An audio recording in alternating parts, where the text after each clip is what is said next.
Hello and welcome. My name's Angie Holden and I'm the blogger behind The Country Chic Cottage. Today we're going to talk about sublimation on dry erase surfaces. So I have a dry erase board here that I've made. It's school themed, but you can use this for a wide variety of applications.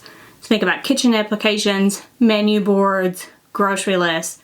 Think about school, teacher gifts, coaches. There's a wide variety of things that you can do with dry erase. And if you can sublimate on it, you can make custom sublimation items to give as gifts or for your own home. So I'm going to show you how to sublimate on a dry erase board, this board in particular, and then I'm going to experiment on a bunch of other boards to see if they work. That way you know which boards to pick for your dry erase projects. So let's take a look at the supplies we're going to use.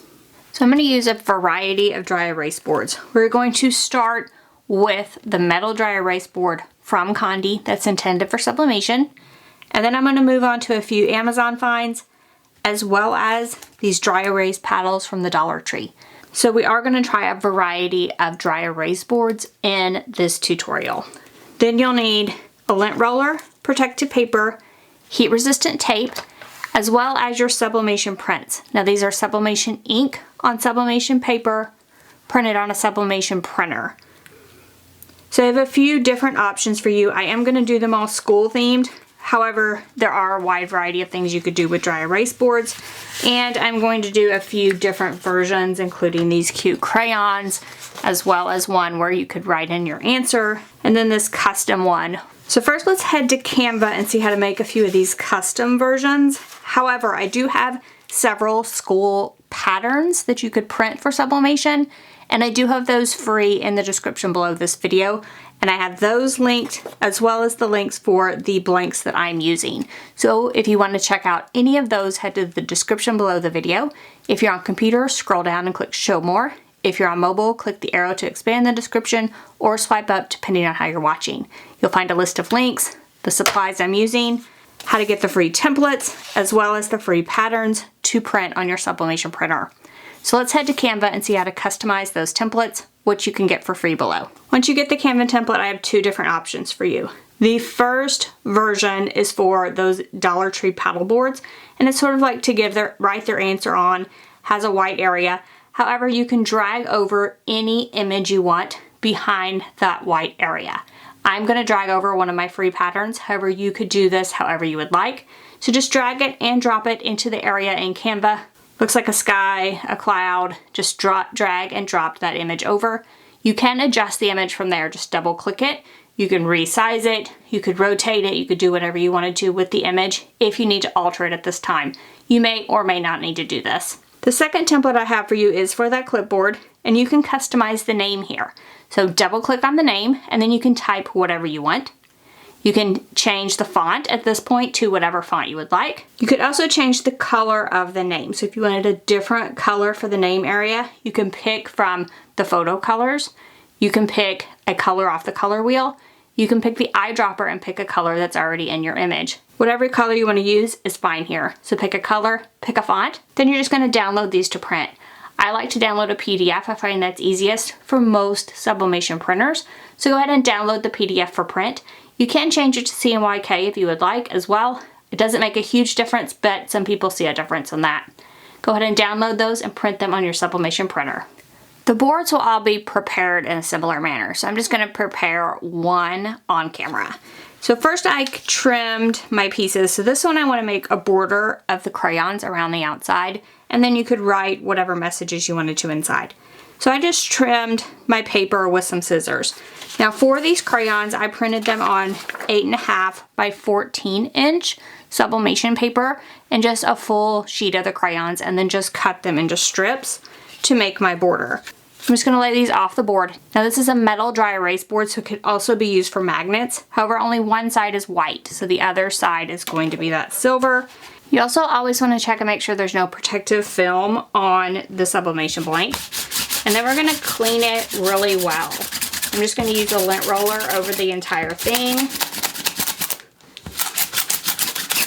Then once you have it cleaned up, you can start adding your crayons. So I want the pointed end out.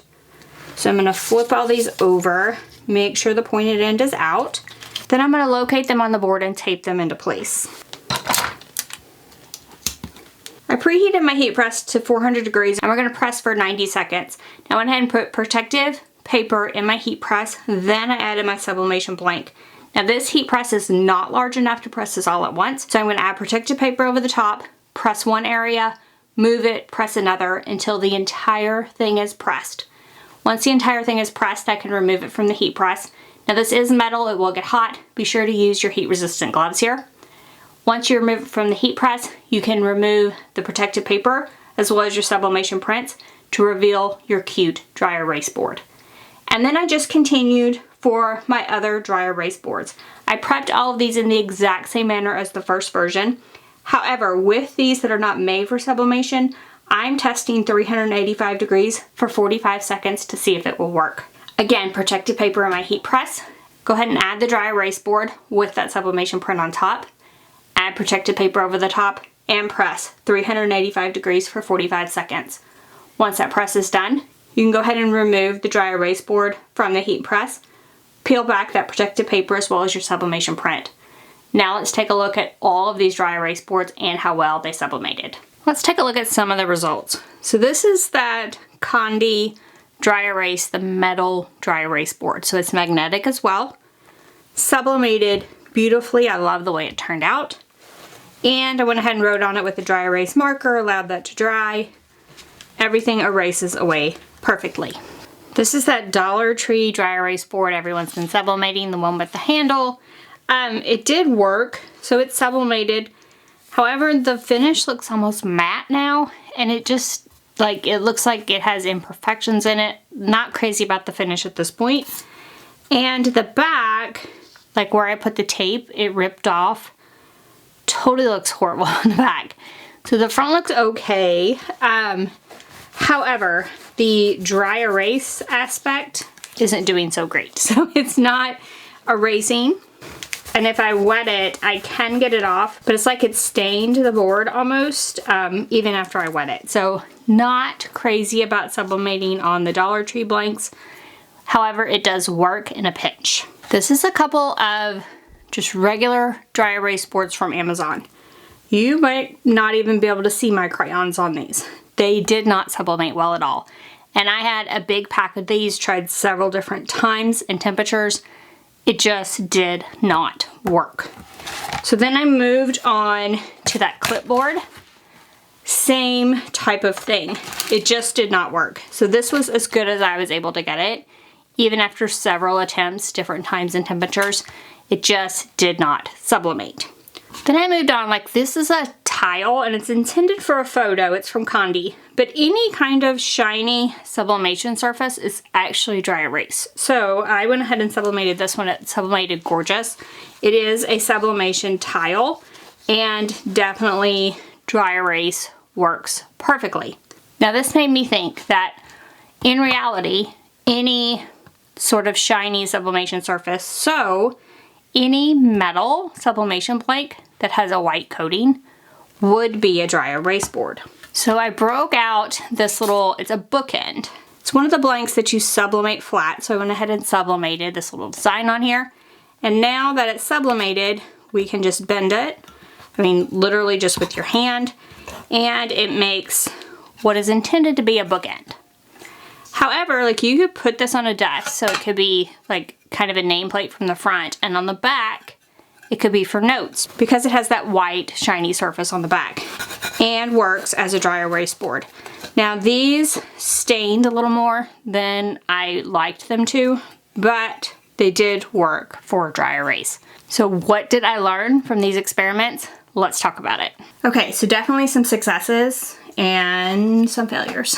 So let's talk about what you should look for when you're looking for something dry erase for sublimation. I would say to look for something that says it is for sublimation. So a dry erase board that says it's for sublimation, or something like these wall tiles that are sublimatable.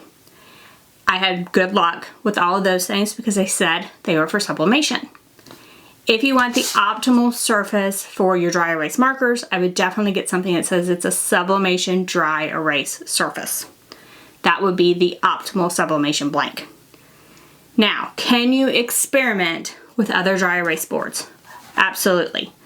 But as you saw in this video, your results may vary and you might have some failures and waste some money. So the Dollar Tree blank worked for me. However, the dry erase isn't great anymore after sublimation and the back looks horrible. So I would definitely not sell this, but if I was just going to like make something like a photo prop, this would definitely work. Then I had a variety of failures on things from Amazon that just did not sublimate at all. So be aware that every dry erase surface may not sublimate or might not sublimate the way you hope it will. But if you buy something quality that is a sublimation dry erase surface, you should have really good luck. Then if you want to experiment with other like metal sublimation blanks that have a glossy white coating, they might also work for sublimation, as in the case of like this wall tile here. So I will drop links for everything I'm using in the description below this video. That way you can shop for the supplies that I use and give them a try for yourself. And then maybe you just experiment with some other sublimation blanks. Grab these from the Dollar Tree and see if you can get it to work better. I'm not saying that you might be able to. I did try several different things to try to get it to work perfectly. However, I just was not pleased with the results. So hopefully this helps you. If it does, give us a thumbs up. If you have any questions about sublimation on dry erase boards, please ask those in the comment section below. And if you haven't already, head on over to our YouTube channel, hit that subscribe button. We have videos just like this one every single week, and trust me, you don't want to miss any of those. So thank y'all so much for joining me, and I'll see you next week. Bye-bye.